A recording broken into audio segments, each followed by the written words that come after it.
জীবনকে বদলে দেওয়ার মতো কিছু অমূল্য উক্তি বলেছেন আচার্য চাণক্য। শুনুন, ভাবুন এবং জীবনে প্রয়োগ করুন। সতর্কতা ও শত্রু।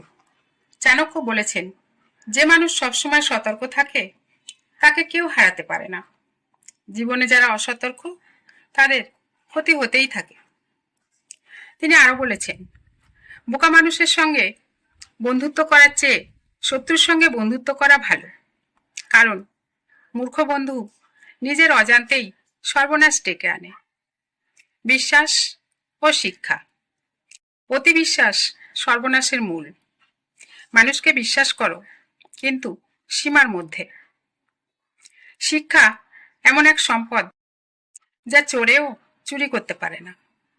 অর্থ সম্পদ নষ্ট হয়ে যেতে পারে, কিন্তু জ্ঞান একবার অর্জন করলে তা চিরকাল তোমার। আত্মসংযম ও অহংকার।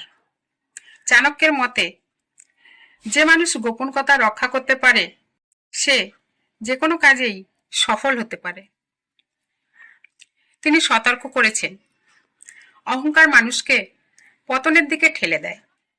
ইতিহাস সাক্ষী, অহংকারের জন্য অনেক বড় সাম্রাজ্য ধ্বংস হয়ে গেছে। জ্ঞান ও চরিত্র।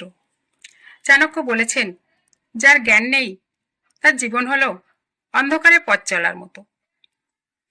আলোর মতো জ্ঞান ছাড়া কোনো গন্তব্যে পৌঁছানো সম্ভব নয়। কোনো কাজ শুরু করার আগে তিনি উপদেশ দিয়েছেন 3টি প্রশ্ন করতে। আমি কেন এটা করছি? এর ফলাফল কি হবে? আমি কি সফল হব? যদি উত্তর ঠিক পাও তবে কাজ শুরু করো।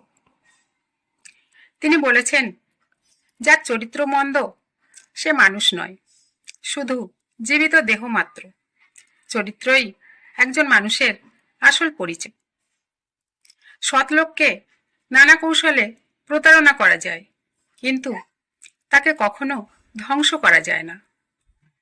দুর্বল মানুষকে কখনো শত্রুতা করো না, কারণ সময় এলে সেও ভয়ঙ্কর হয়ে উঠতে পারে। একজন জ্ঞানী মানুষের হাজার শত্রু থাকলেও কেউ তাকে পরাজিত করতে পারে না।